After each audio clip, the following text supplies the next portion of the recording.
in the beginning, I selfishly wanted to have a career. I looked at it as I want to have a career that I'm excited to get up every day and do and show up. Mm-hmm. And I quickly realized that it wasn't about me. And if I made it about me, I'm not going to be successful in this. I quickly realized that it was about my clients. It was about my community. It was about the lives that I was impacting, but I wasn't doing it. It was my business. It was my coaches. It was just, I provided that space to do that.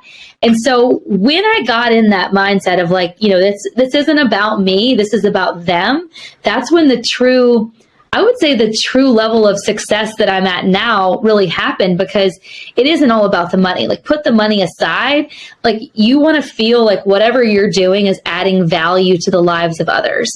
And to be in an industry and to be in a field where you can successfully say that what I am doing is 100% making a difference, that is priceless. You can't put an amount of money that you could make to achieve that level of satisfaction that you get in being in that position. Welcome to the Level Up Podcast. Our goal is that by listening to our podcast, you will be inspired to level up. With the help of some amazing guests, we'll be inspired by some inspirational success stories and find out how you can level up your business, your life, and your relationship with yourself. Because I know that by leveling up and balancing these three aspects of your life, you can make a difference and impact the lives around you. Level Up Podcast will be a series of interviews featuring successful professionals who are making a mark and a difference in their lives and others. They will share their incredible stories of how they did it, so you can be inspired and learn from the very best. So first of all, thank you for coming on board, and thank you for taking the time. I know we've been talking about it for a little bit and trying to fit our schedules and trying to figure out the best time for us to sit down and just have this beautiful conversation that I'm so excited about getting to know you a little more. We got connected through a network event, believe it or not. And I love that, because I feel like a lot of times we go to these events and we don't know what to expect, but something like this happens where you just connect, and it's beautiful to get to know another human like you that is doing amazing things in the world. So thank you for coming. Thank you for taking the time. I'm excited to have you on, and I can't wait to get to know you a little bit more. Thank you for having me. That's a wonderful intro. I feel really excited to be here. Great. Well, first of all, let's just start up with getting to know who you are. I know we talked about fitness, and just tell me a little bit about your background. How do you get into it? I know you're in Arizona, right? You're in Arizona based on? I'm in Virginia, actually. Virginia. I'm sorry. You were in Arizona last week or something, right? I was in Arizona, recently, yes. That's what I got the Arizona from. Yeah. So tell me, how did you get into it? A little bit about your background so people know who you are. Yeah, totally. So I'm in Virginia, born and raised, small town, Roanoke, Virginia. Did a little bit, I lived a little while in big city, lived Washington, D.C. life after graduation from college. And my story kind of starts there. After I moved back to Roanoke, Virginia, I was working in a real estate firm, and the job was good. But at the time, I was 26 years old. I didn't really know what I wanted to do. And it was if I could find a steady job with a paycheck, then I was, checking all the boxes. I was doing well. Okay. And that's kind of where I was at the time. And I'd always been into fitness. I'd always had a passion for just working out. And I loved the way it made me feel. I loved to talk about it with other people. And one of my good friends invited me to a Fit Body boot camp to check out this new gym that was in town. And I had never been to a fitness studio where it was a group setting where you had multiple people you're working out with. I was more into going to a Planet Fitness or a big box gym and working out on my own. I was very self-motivated. So I didn't find that I really needed that until I went to boot camp, and turns out I did need that. And so I went to Fit Body, and I fell in love with it. And it wasn't just the workout, it was the community, the culture, the people, and having that level of accountability that I had never had anywhere else. And I was starting to see results that I had never gotten anywhere else. And I had this new level of accountability that I hadn't had before, where I didn't make excuses. I would still show up because I was working out with other people, I was there with my friends. And so it was easier to show up for myself, and it was more fun.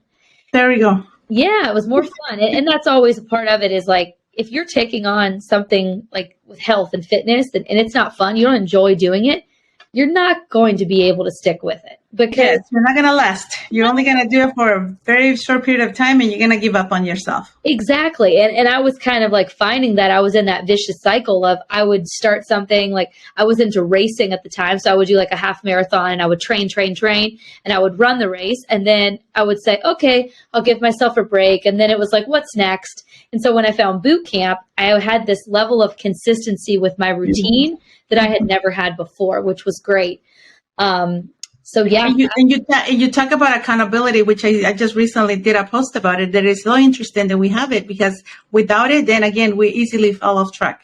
Right. Oh, definitely. Definitely. And you have to enjoy the journey. I will say that. And if you have people that are in that journey with you, that are supporting you, then it's so much easier to keep going. Because when you're in it alone and no one knows like why you're doing this or that you're even showing up to the gym, then it's so easy to make excuses for yourself as to why you don't need to do this today. Absolutely. So you went in, loved the atmosphere, loved the people, loved the concept. And what was next? Because I know now you specifically run a few or owned a few. So tell us how did that journey started and how did you get into even on the other side as running them? Right. So again, really young, no experience with fitness, but I went home to my husband one day. We had just bought our first house. So we had no money. We'd just gotten married 6 months prior.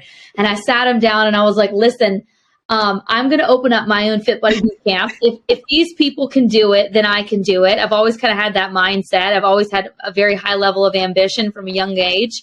My husband was like, I don't know about that. And so he's a physical therapist. And so he was in a clinic. And I just kept saying like, listen, like we can use your education and my passion, combine the two, and it'll be a great success. And he's like, okay, whatever. And so I just kept bugging him about it. And one thing led to the next. I convinced him to hop on a call with the franchise.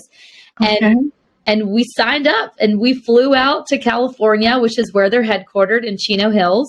Okay. This was like 6 months after me becoming a client. So we flew out to Fit Body Boot Camp headquarters. We sat there for 3 days and learned everything that you needed to know about the franchise, met the CEO, met all the people that work at HQ. And then we went back home and we started searching for a location. And I guess it was probably like 9 months after my, first day as becoming a client, we opened up the doors to our first location. Wow. Yeah. And now over the last, 6 years, we've successfully opened 3 locations. We've sold a location. And now I'm the community manager for the Fit Body franchise. So I serve as that face of the business per se, like that middle person between all of our locations. We have about 250 and the franchise. I'm the voice of the people and it is amazing. I love it. It's so much and it brings me so much joy to see people change their life with health and fitness. There we go. And I think that's what I was going to go next. What is the purpose? Obviously, we all have this ideal of having a business, doing something, making money, achieving the success. But it's so much rewarding when you're doing something that you're truly passionate about and that you are making a difference on people's lives. So tell me a little bit about that. Well, how did that make you feel? How does that translate into you getting up every morning, knowing you need to do this? And what is it that you're doing? Oh, yeah. My journey as an owner has evolved so much because in the beginning, I selfishly wanted to have a career. I looked at it as I want to have a career that I'm excited to get up every day and do and show up. Mm-hmm. And I quickly realized that it wasn't about me. And if I made it about me, I'm not going to be successful in this. I quickly realized that it was about my clients. It was about my community. It was about the lives that I was impacting, but I wasn't doing it. It was my business. It was my coaches. It was just, I provided that space to do that. And so when I got in that mindset of this isn't about me, this is about them, that's when the true level of success that I'm at now really happened because it isn't all about the money. Put the money aside. You want to feel like whatever you're doing is adding value to the lives of others. And to be in an industry and to be in a field where you can successfully say that what I am doing is 100% making a difference, that is priceless. You can't put an amount of money that you could make to achieve that level of satisfaction that you get in being in that position. Oh my God, I love what you just said, because one of my previous podcasters just interviewed a couple of days ago. He works in the sports industry, and he said one thing that really stuck with me. He goes, when you're able to do what you love and you still get paid for it, it is the best feeling. Because now you're no longer thinking about, am I going to make money? But you are automatically making money by doing what you do, by making a difference in other people, and the money just automatically comes. But that's so amazing that, again, I just wish everybody that is listening today paid that close attention, because it is so important that we're able to find that. Not everybody has it. I do loans for a living. I mean, I'm in the mortgage business, and that's one of the things that I love the most, is having the rewarding moment when people said, I didn't know if I could do it. And now they own their home, they own their first investment, they own their first, 5-10 properties. And it's like having that rewarding feeling of that you're making a difference. I think it's definitely something that everybody should look for and find it as soon as you can. Definitely. And to that point, I want to note this is, now that I have my own podcast, and I talk to people every single week that are in all different industries, and they have, different careers that have nothing to do with like what I'm doing. And sometimes I often think that we're talking a lot about passion and doing what you love. And somebody listening to this might think, well, I love art, but I'm not an artist. And you're telling me that if I need to do what I'm passionate about, I should really be working in art, but I have a job in customer service and I can't be an artist. That doesn't mean, when we talk about, doing something that you love, doing something that you're good at, that doesn't mean that you're going to necessarily have a job in your hobby or have a job in something that, you really like to do on the weekends. It might mean that if your job is in customer service, and say you work for, I'm just going to say American Express, because I was on the phone with them yesterday. Right. If you're really good at making people happy, if you're good at having like conversations with people, relationships with people, you can get that same level of satisfaction working somewhere like American Express by just being like your authentic, true self and making somebody's experience as a customer better. You can still have that same level of fulfillment as I do in my career in fitness. And I think like, too many people today think like, oh, well, I need to quit my job where I'm working and go out and start my own business. It's not about that. It's about using your zone of genius, using those areas where you're really good and making an impact in whatever you do. It could be so simple as to just a phone call with a customer about a credit card transaction.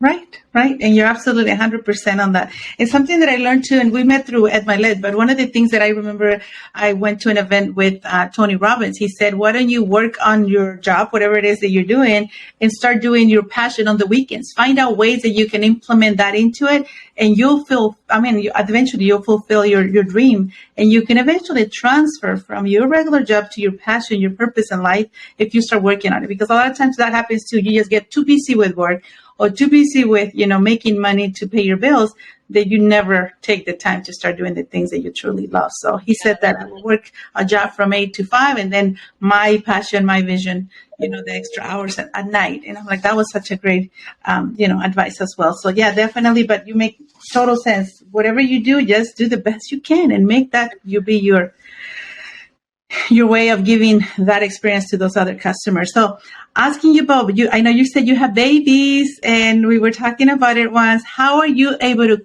balance those two things? I know you have little ones. Yeah. Tell me. So my kids, my daughter's 4.5 and my son is almost 2. And I know you have kids, like the second one, it goes by so fast. I still look at him like he's a little baby, and now he's almost 2 years old and just repeating everything his big sister says. It's sad. I want him just to be a baby again. And I always said, now my kids are older, but I always say, as a mom, you try to enjoy as much as you can, take as many pictures as you can, because the time flies. And before you know, like you said, baby walks, school, and there you go. I know. It's sad. But to answer your question, I don't think there is a balance. I really don't think there's a balance. One thing I find myself doing right now in this season of life is I have to kind of compartmentalize some of the areas that I'm in. So for example, my work, what I do, we're very much connected to social media, to email. I'm always communicating with our coaches and clients and the HQ. And you can very easily let that overwhelm you and kind of take over your entire day. And when my kids get home from school, I have to shut that off in order to be full-time mom in the moment. And my husband and I, our theme for this year is presence. Like, we want to be more present, because as business owners and as, a couple, we can easily we'll be making dinner and we can let an email that we get that's asking us to do something completely take away from our time with our kids. And we could be playing with them, but we're not actually thinking about what we're doing. We're thinking about what we need to do later. It needs to be done. And it's easy to get caught up in that. Like, I often say I'm addicted to productivity, and I really am. That's one of my toxic traits, is I don't like to go to bed with emails unread, emails unresponded to. But I got to a point in my life with my kids and in motherhood where I realized, like, that is not sustainable. Like, you can't do that every day. You have to set those boundaries for yourself. And that's the biggest thing I've learned in this journey as a mom, building my business and building my family at the same time, is just setting those boundaries for yourself. And when you are in the work zone and when you are in the mom zone, be fully present in those moments. Thank you for sharing, because that was I was at an event a couple of weeks ago, and I was asked that question, and that's the reason I wanted to ask you, as a mom and as a business owner, how do you find the balance? And I said very similar question. The answer was very similar. Like, there's really not such a balance, but you have to find what works for you. And obviously, being fully present. When you're at work, you give your 100%, and when you're with the kids, you give them your attention as well, and put the phone aside and be present. So I think a lot of us, again, are guilty, and I call myself. There were times that I'll be with them and I'll still be checking my emails. And like you said, not being fully present. And it's definitely something that and don't remember that, because believe it or not, one of my oldest will say, yeah, my mom is on their phone. So I know what it's like. Sometimes you're trying to run the business and the kids are with you. You're like, she's on their phone. So they used to be the joke. They'll say, she's on the phone, don't talk. So yeah, definitely be fully present, put the phone aside, and just, enjoy the time when you're with the family.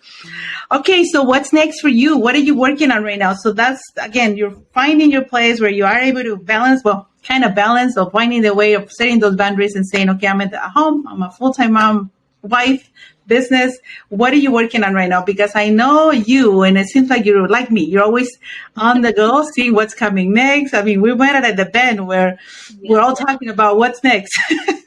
Yeah, I am kind of in that not reinventing myself area, but I'm trying to figure out, what can I do successfully right now as a mom in this stage of life that isn't going to take up all of my time, but whatever I do, I can go 110% into it. I can put all of my effort into it. And so I have found that owning additional locations on my own, Fit Body Bootcamp locations, and opening those is just not realistic for me right now. What I would like to do is help other people open up their own locations. And I just did that with one of my coaches 5 months ago. She opened up her first location, and I'm her partner. And so I support her on the back end. I help with business operations, anything I can do on my computer. And she is boots on the ground in the studio, because she has a passion for fitness and helping people. And so she's in there building the relationships, but I'm helping her on the back end, the business side, because I have learned that over the years and learned how to master that. And so my goal now is to help other aspiring fitness business owners that want to do that with the brand, with Fit Body Bootcamp, but they might need that little bit of support and they need the help getting started. And so that's what my goal is right now, and to bring more awareness to the Fit Body Bootcamp brand. That is an amazing idea. See, and without having to leave and having to be the one going and open up those other places. So mentoring or supporting others to go do the same. And that's amazing as well, because you're making a difference. Sometimes they need that little push. They need that little support, especially if they never done it and you have already done it yourself. So that's awesome. I love that concept. Yeah, thank you for sharing. It's a lot of, and it's fun to be able to use what I have learned, the mistakes that I have made, and educate my partner on those so that she doesn't make those. There you go. Mentoring them and guiding them as you already done it yourself. So it's, again, Now, let me ask you, when you were little, did you ever thought this is going to be my dream job? This is what I'm going to see myself doing? What was that like? No. Oh my goodness. So when I was younger, I was very into like the arts. Like Look at that. when it came to school, so I loved writing and I loved just like expressing myself. Like I would submit essays through like one of our school organizations. Like I love doing that kind of stuff. When I went to college, I did think that I wanted to get into fitness, but I talked myself out of it because I thought, what am I going to ever do with this? So I went to a university with a declared major of athletic training, and I quickly talked myself out of it. Like I was literally like, I want to do something in fitness, but I'm too scared because I don't know how I'm going to get a job. So I did what I was comfortable with and switched it to communications and technical writing. Studied that in college. And it's actually really funny because it's kind of gone full circle because I graduated from college, did a few random things, ended up getting into the fitness industry. And now that I am still in the fitness industry, I'm running my own podcast and doing a lot of content and writing through that. So it's kind of like I'm getting to do both, which You're getting to do the best of both worlds. Which is really cool. That's amazing. Yeah, it is. It is. That is so cool. So you got to use the fitness part of it, and then now you're using the writing and the communications to be the face of the company. I mean, my God, that is amazing. See, things always work out for the best. I always tell people, you know what, follow what you feel that is your passion, and in the process, you'll figure it out. And things will come, like you said, full circle. They'll just align in a sense that you ended up, again, being at the right place. Exactly. That's You gotta trust crazy. the process. That's amazing. So your dream job when you were little, you wanted to do fitness, but you just didn't know how. You went to college, declared major on fitness and athletics, and you ended up doing something else. That is so interesting. Advice for our business owners, entrepreneurs, anything you want to share with them in terms of what you learned so far, opening your few franchises so far?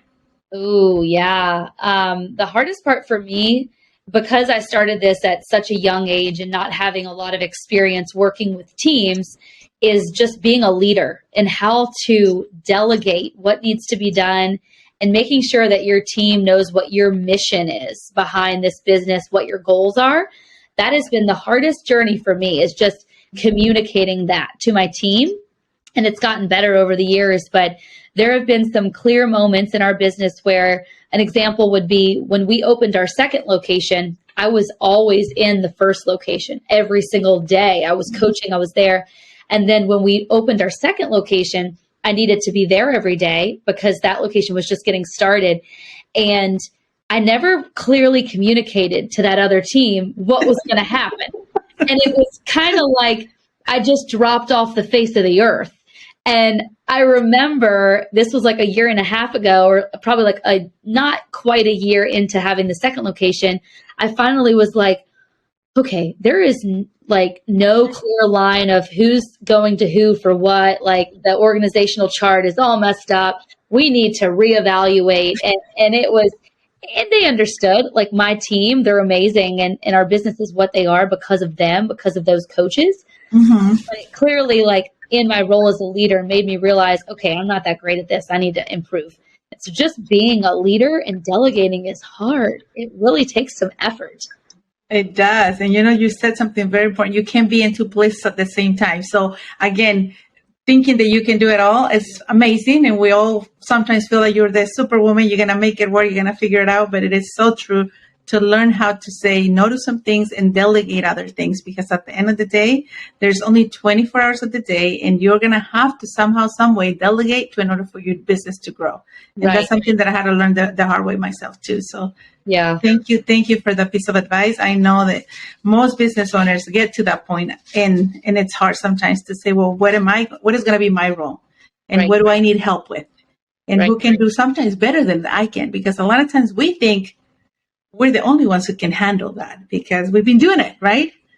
And then we realize that sometimes we find talent that they do things way better than we have ever done them. So for me, it's always been finding the right key players and empowering them, letting them run with it, and letting them sometimes even make some mistakes, because if they don't make mistakes, they're not going to learn.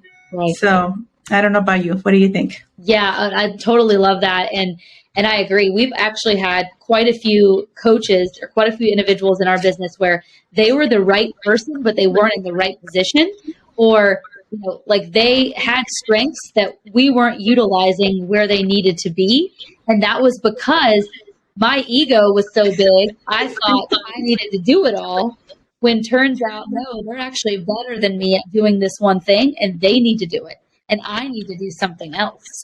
And so that's a humbling experience that you have as a business owner, is like, there are people out there that are better than you and can do certain things better. You need to hire them.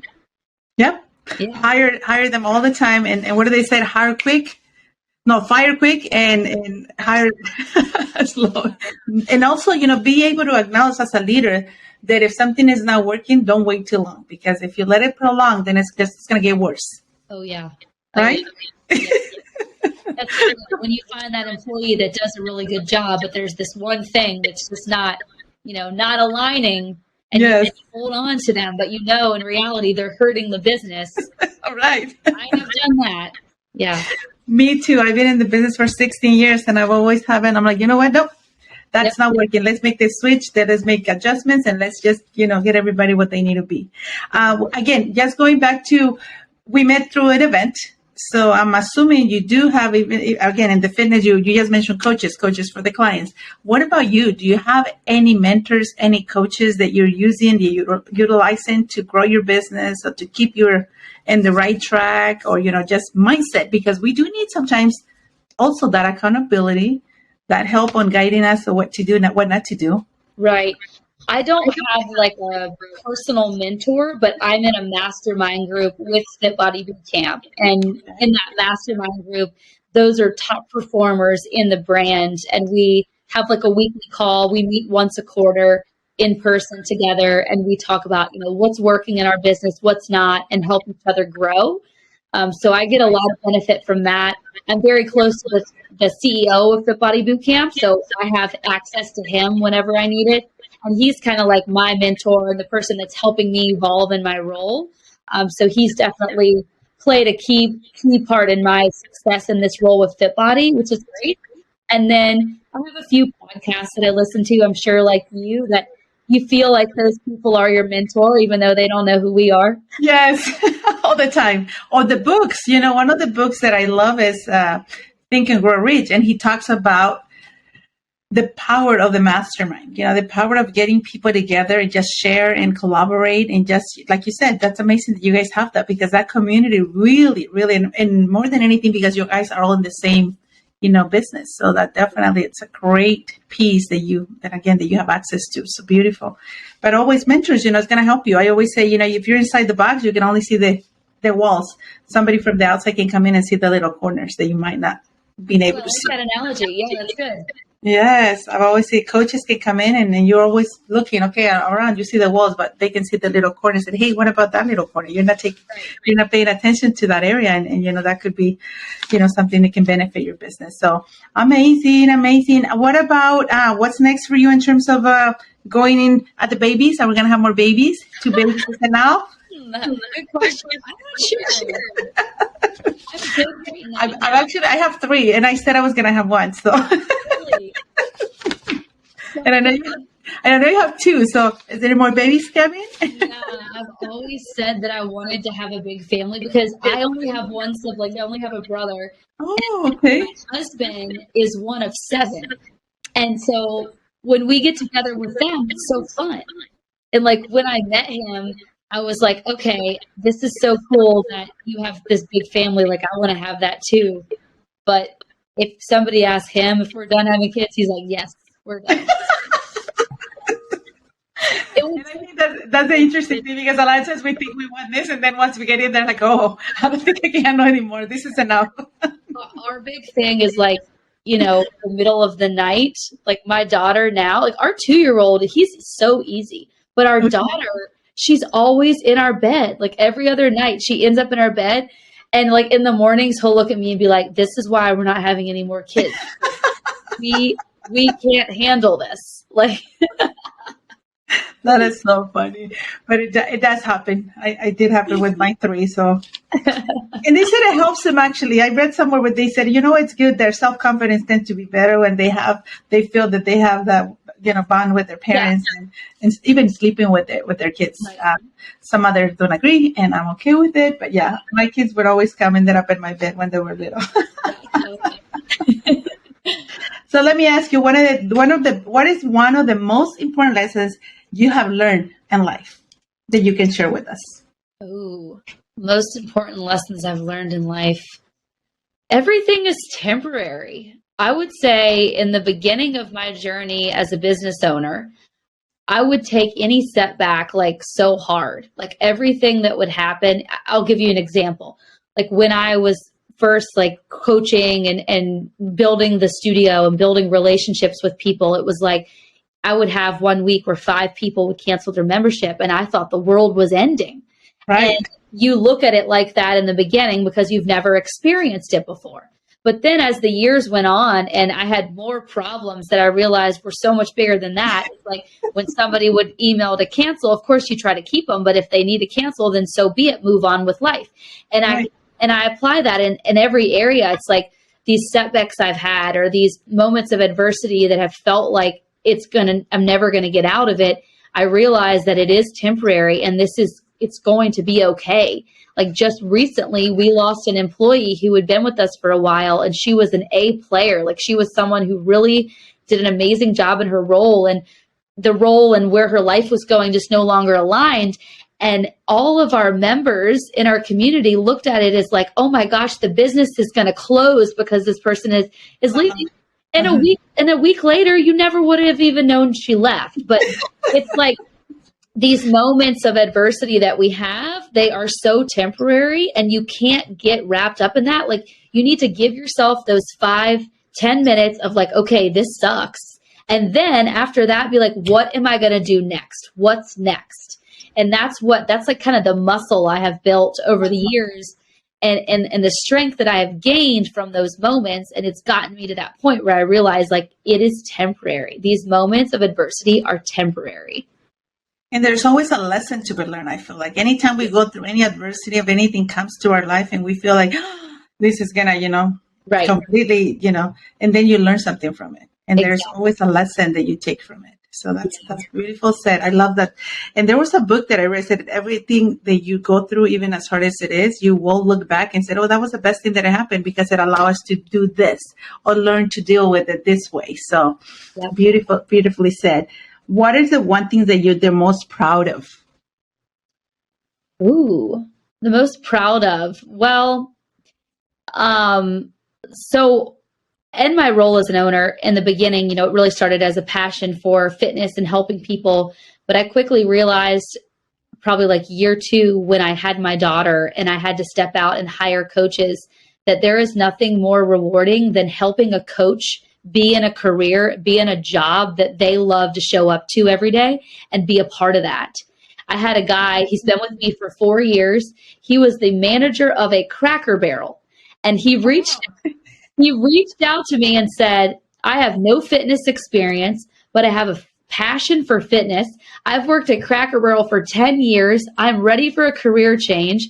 Would you consider hiring me? And I brought him in, sat down with him, hired him on the spot because he was so convincing that he was going to be like the best trainer. And he's the best hire I've ever had. He runs one of my studios. He's absolutely amazing. And to be able to provide that opportunity for someone to do something that they love and that they can make a difference doing is the most rewarding feeling. And that's kind of like what has gotten me to my next career path now and helping other people open their own studio. It's because I truly enjoy helping people and helping them on that journey to doing what they love because I was able to do it. It made a difference in my life, and I want them to be able to have that same experience. That is so beautiful. I love it. See, there was a reason why we needed to do this podcast. We're inspiring others to say, hey, it can be done. You just said it, and it really gave me chills. To think of someone being at a job for 10 years, and again, doing it because they have to, right? Because they have to provide for family, they have to pay their bills, but it's not their passion. And someone like you being able to bypass their current experience and said, well, let's give them an opportunity. And sometimes that's all they need. They need somebody to believe and give them that chance, and they will do amazingly well. That is so beautiful. Thank you for sharing that story. I think it's definitely, it got to my heart, so thank you. Of course. And on the side of that, anything else that you'd like to share in terms of things that you know that you've been able to do for your community, that you know that it's made a difference in other people's lives, other than, again, this particular story was amazing. I loved it. Yeah. I would just say, like, you know, as a business owner, one thing I have found is the more involved you can get in your community and the bigger impact that you're trying to make to better the lives of others, the better your business is going to be. And sure, like, you want to make money and you want to do well and you want to be able to provide for your family and for your coaches. But the more you can give, the more you're going to get.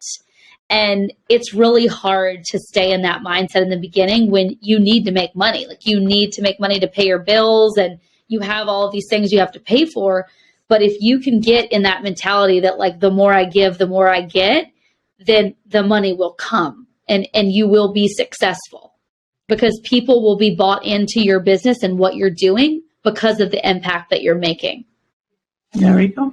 And it is true. At the end of the day, if we focus ourselves on helping others, business success is going to come your way regardless, because you are not concentrating on the money aspect. And I think most business owners at the beginning definitely think, I need to make money. And by doing that, they're not focusing on the most important part, which is helping and being of service of others. Right. And for me, my business always been referral based, which is interesting. I always said, you know, the experience you have, you want your family and friends to have. So you definitely want to make sure you're providing the best service. So they want their family and friends to experience the same. And I think that if we can live our lives with that or run our business like that, is definitely something that it has no price. And been doing it for 16 years, I know it's something that paid off for me. Is anything that you feel that if you would have known this part at the starting of your business would have made a difference, or you just love the way things turned out? Is there anything that you could share about that? Oh, well, yes. And would I've done things differently? I'm not really sure. It's the industry that I'm in. You have to be there really early in the morning, or you have to be there late at night. And when you're newly married and you don't have kids, like, that's fine. Like, I had no problem with that. But then when you add those little kids to the mix, that's really challenging. And so I had to, when we had our first studio and I had my first child, we actually had a babysitter that would come to our house at like 5:30 in the morning, because my husband would have to be at work at 7:30. So I would already be gone. I would leave at like 4:30. My husband would need to leave around 6 to get to his job. And she would come to make sure that someone was there when Sophia woke up. And then I would get home at like 11 a.m. It was the oddest schedule. And I would laugh. I'm like, there needs to be like a nanny service for moms with, like, you know, nursing jobs where they're working night shifts, or like gym moms, you know, because it was such a weird schedule. So I would say that's like, it's unfortunately unavoidable, but that was like the challenging part, is just like trying to figure that out. So in the beginning, I probably would have maybe set myself up mentally a little bit better for that if I would have known the challenges that was going to present. When I think motherhood comes, and I always said there, what is the perfect time to have kids? When is the perfect time to open that business? When is the perfect time to go on that trip? What did you take on that? Because I recently had to come up with that and for my business, and I just kind of decided that there's never a perfect time. Right. You just make it the perfect time. Exactly. And you work around it and you figure things out. Because if you wait for the perfect time to have those babies, when is that going to be? You're never going to have them. Yeah. Oh, starting up the business. Right. Yeah. Yep. I know. And it's funny. Like, I had kids young. Like, I had my daughter when I was 27, and I have friends, and I'm 31, almost 32 now, but I have friends that haven't even had kids yet. Like, they're not even starting. They're just now starting to think about it.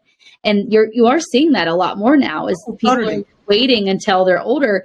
And would it have been easier to do this business without those kids? Sure. I could have probably had 10 locations by now. But now I do kind of feel like I have had some really challenging times in the last 5 years. Like I have been tested to the limit, and it's made me stronger, and it's made me the person that I am today. So I wouldn't go back and do it differently 1 second. Beautiful. And I think that's what it came down to me. Like, you know what? And actually, one of my coaches said, when was the last time everything was perfect? I said, well, really never, because there's always challenges. There's always going to be something that, I don't know about you, but whenever I have to go on vacations, which I'm very, very good about booking them, and we're going and we'll just get it done and we'll deal with it. As even if I'm on a trip, I have to make phone calls, I'll make the phone calls. But again, you have to be able to live your life and do the things you want to do. And again, even with all the things sometimes not being on the perfect alignment, at that moment that you need to take off that trip or take off, that time off to be with your kids. But having the flexibility as a mom, I think having a business, you having the business, having those kids now that they need you when they're little. It's amazing to be able to have that flexibility to say, you know what, I can answer that email in half an hour and it's not going to nobody's going to die over this. Mm-hmm. Let me take care of my baby now that needs me right now.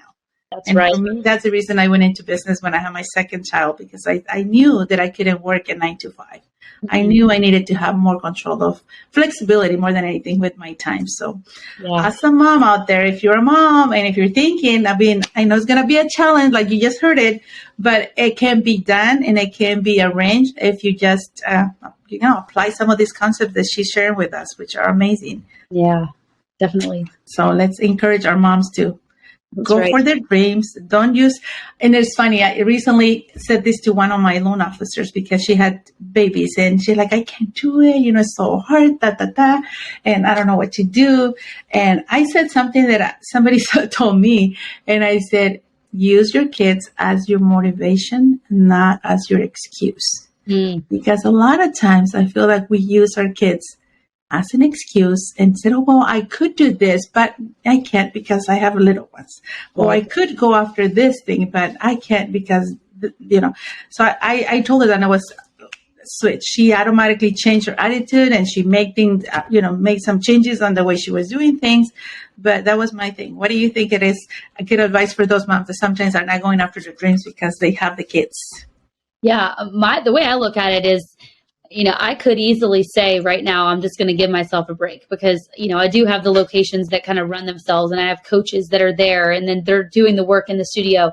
I could easily say, let's just take a break right now and not really do much and just take care of my kids. But then I feel like in a few years, I'm going to regret doing that. I'm going to regret not pursuing something that I loved because you don't know what your life is going to look like in 5 years. You don't know if these opportunities that you have right now may never come again.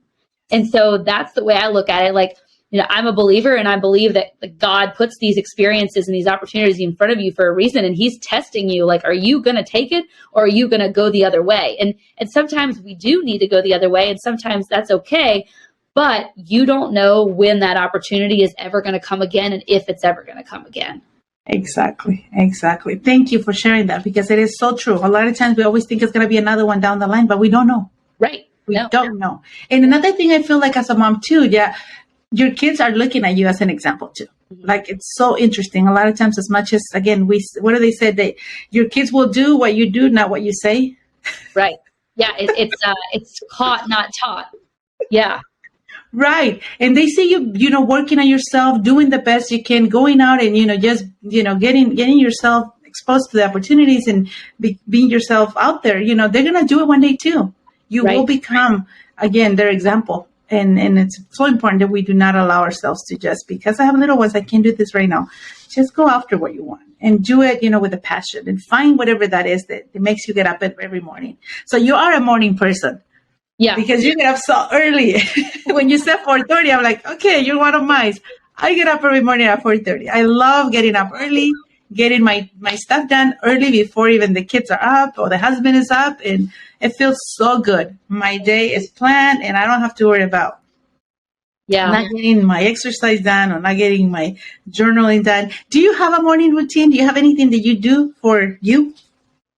So actually, this might surprise you. I do not like working out in the morning at all. I I do work out in the morning when I know I'm not going to have the opportunity to do it at another time during the day. But Oh, usually what I do tell is me. I get up early to do work that I need to have my undivided attention on. So like if I'm going on if I have like multiple podcasts coming up like that day or that week, like that might be from 4:45 a.m. to like 6:45 might be my optimal time to like really focus in on that thing. And so like if I'm working on a project, if I'm working on content, if I'm working on podcasting, like that is my golden hour or two that I can work on stuff without any interruptions, without any phone calls, emails, or kids needing anything from me.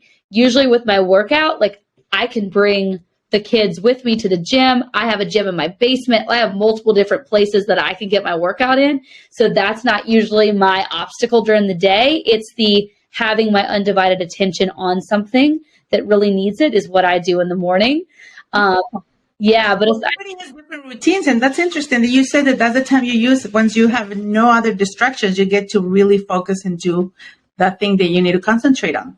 yeah, exactly. And like other routines that I have in the mornings, like I have to drink water before coffee because I love coffee. So if I don't drink my water before my coffee, then I'll just start drinking the coffee and just keep on coming.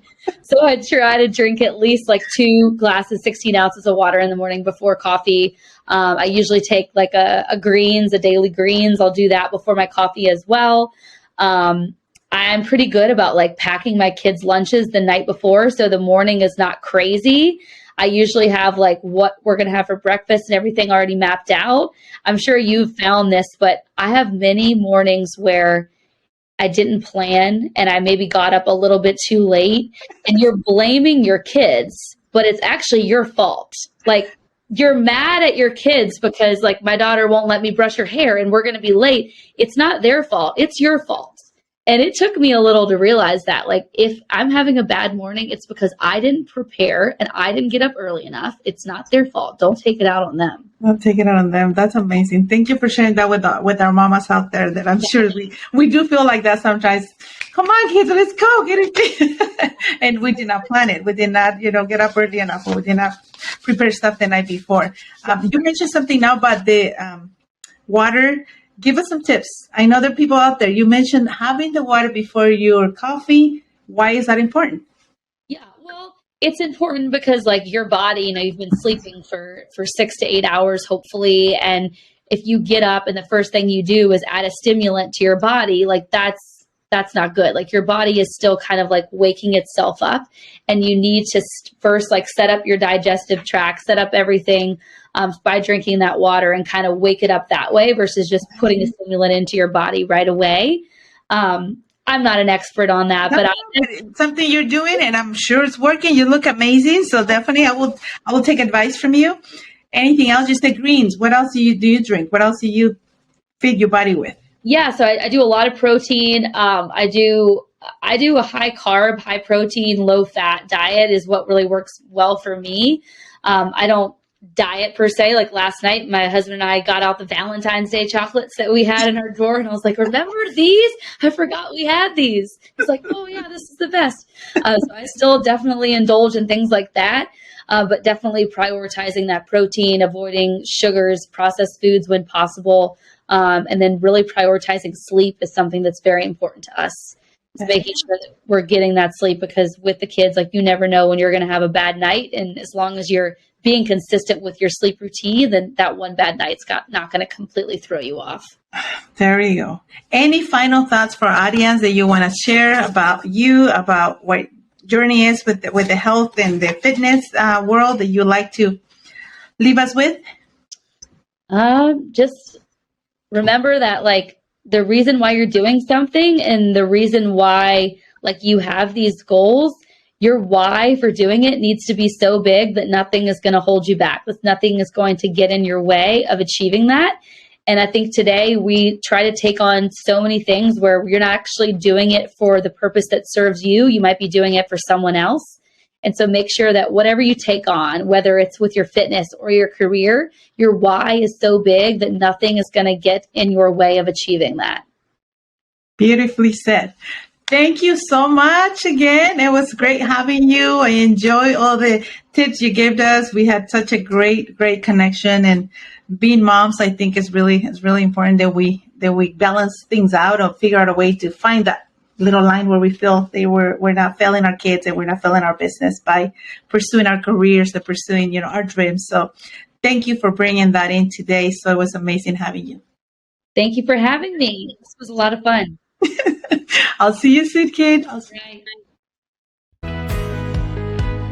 Thank you for listening to the Level Up Podcast. You can subscribe to the show on iTunes, Spotify, or anywhere else podcasts are found, so you'll never miss a show. While you're at it, if you found value in this show, you can leave a 5-star review on iTunes. Or if you'd simply tell a friend about the show, that would help us out too. Until next time, we hope you level up.